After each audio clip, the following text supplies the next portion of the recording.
What is one toxic trait you learned about yourself during your spiritual healing? I'll go first. I discovered that I feel as though because I am right, it gives me the right to lash out. And this only hurts me in the end because since my reaction to whatever is being done to me is so detrimental, it gives that person the excuse to jump over what they actually did to me and only focus on my reaction.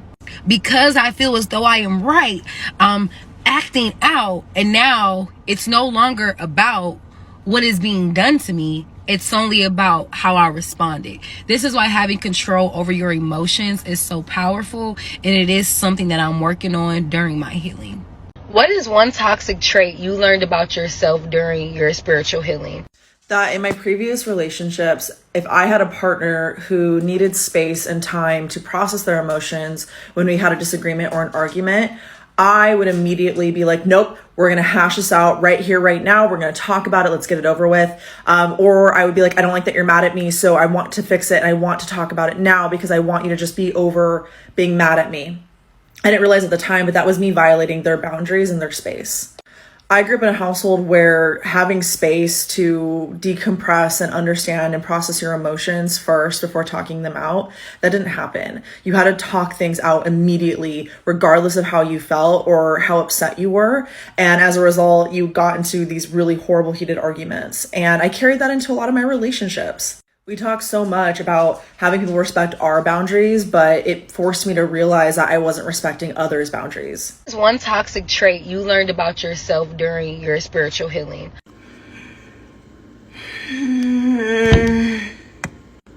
Is we gonna go here? We gonna go here? Okay. I am an abandoner. Well, possibly not anymore. But I inherited abandoning because my big trigger was being abandoned, which means I hate being ignored. And I had like a huge fear of people suddenly leaving. So before you get to that point and trigger me and open up the wound that I'm so trying so desperately to run from and hide, I'm gonna leave first. And then people be confused and mad because it's possibly something that we could have talked about or worked through, but I'm already gone. So anybody that I suddenly left, you actually probably deserved it, but if you didn't, my bad. What is one toxic trait you learned about yourself during your spiritual healing? That I always needed to be right. And I knew this was a trait before my spiritual healing, but I did not realize how toxic it was. Being right gave me a sense of pride, a sense of worth, a sense of identity as a know-it-all. It made me feel better than the people around me and fed my superiority complex. And this trait made me a very judgmental and closed-minded person.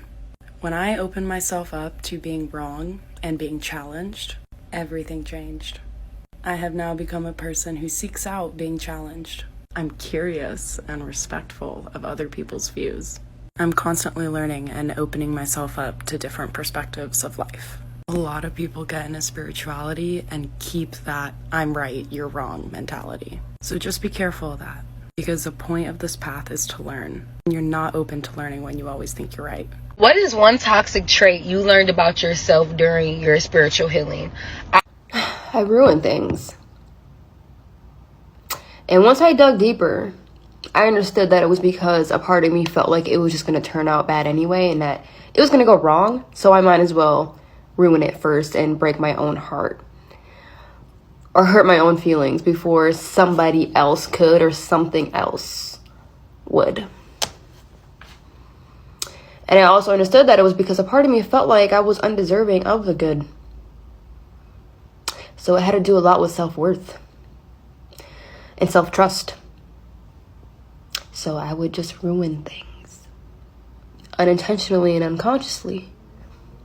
What is one toxic trait you learned about yourself during your spiritual healing? I am not the main character in everybody else's story. I am only the main character in my own story. So if you saw my TikTok from a few days ago, you will know that I'm working on homework for my new therapist. And I was journaling this weekend about it.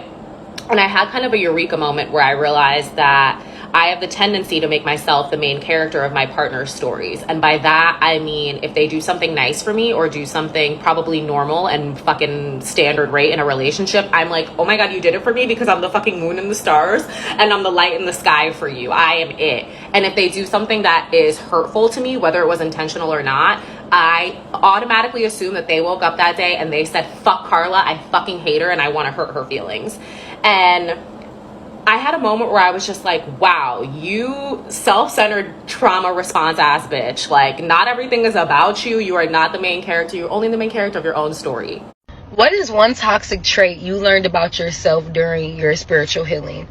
Narcissistic enabling. So if you were raised by somebody who is a narcissist, or raised by people who have narcissistic qualities in them, whatever, when you get into relationships as an older person, you will make excuses for people who are narcissists. For some freaking reason, you ignore every yellow flag, red flag, whatever, and you will literally brush that shit off and try to make excuses for it because you don't want it to. You want to see the good in that person. And something I tend to do, or was doing, and it takes a lot of healing, a lot of inner child healing, a lot of shadow work, a lot of self-love work in order to stop making excuses for people like that. When they show you who they really are, believe them the first time. It's that simple. What is one toxic trait you learned about yourself during your spiritual healing? That my people-pleasing was about manipulation and control. Now, don't get me wrong, my people-pleasing was a trauma response, and I lived in perpetual fear of people being mad at me. But just because something came from a place of trauma doesn't mean it stopped being manipulation. I found that if I could make myself as small and accommodating and unassuming as possible, people wouldn't be mad at me. And if they did get mad at me, I could just make myself smaller and more accommodating. And then it would be kind of like, ooh, you're a dick for being mean to somebody who is so meek. Again, none of this was deliberate. And all of it was a fear-based trauma response. But trauma responses don't make it any less toxic. And likewise, I had to recognize my role in very toxic interpersonal dynamics. Recognizing that I wasn't always just the sweet, helpless victim was humbling. What is one toxic trait you learned about yourself during your spiritual healing? Not everyone has to know what I know or what I think I know. Now, I'm still learning and still healing, but this one, babe, if I didn't keep my ego in check, she would really have me out here running around telling other people how to live their lives every damn day because I learned a thing, and so you should know that thing, and if you don't know that thing, then you aren't, whatever. And everyone is on their own individual journeys. Everyone is doing the best that they can with the information that they have and with the experiences that they've lived through. They will learn what they need to learn when they need to learn it. And maybe they won't. But either way, that's none of my fucking business, and I need to keep my eyes on my own paper. What is one toxic trait you learned about yourself during your spiritual healing? Instead of communicating when I'm upset, I just become passive aggressive and I don't tell the person what's wrong. So they're just confused and trying to figure out why I'm acting this way towards them when they just don't know. And guys, that's manipulation. That is emotional manipulation for you not to open up your mouth and tell the person that there's something wrong and not giving them an opportunity to fix it or for you guys to reconcile in any way. It's not healthy. And I had to learn that because I had a best friend that I would do that to all the time. Like if she would piss me off, my mood would change. I became passive aggressive. Nobody could have fun. Everything was shut down, like a police coming at a 17-year-old party with everybody drinking. Like that's how it was. And I had to learn to open my mouth. And a lot of the reasons why I didn't know how to communicate is because my voice was not heard growing up. And that's something the Holy Spirit revealed to me. One toxic trait you learned about yourself during your spiritual healing. Out of all the things that I learned about myself and uncovered and revealed about myself in my healing journey thus far, did nothing quite hit me like a ton of bricks, like realizing that I too was emotionally unavailable. It was during the time that I was entertaining males still, and I recognized that I kept entertaining emotionally unavailable males. And I would get so worked up, oh my goodness, why does this always happen to me? Why do I always attract emotionally unavailable males? What's going on? I don't understand. Because I thought, surely I can't be emotionally unavailable. I'm giving so much of myself to this person. I'm showing emotions. I'm caring for this person. So no, it's not me, it's them. And it wasn't until I began healing that I realized that emotional unavailability in women shows up differently than it does in males. Because for us, emotional unavailability doesn't look like lack of emotion and emotional presence. Instead, it looks like us pouring a lot of ourselves into those who don't serve us in any capacity and pushing away and avoiding those who would actually serve us well.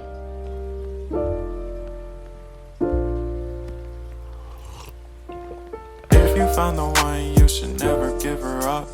I think it's the way life changes when in love, yeah. I surround my soul with the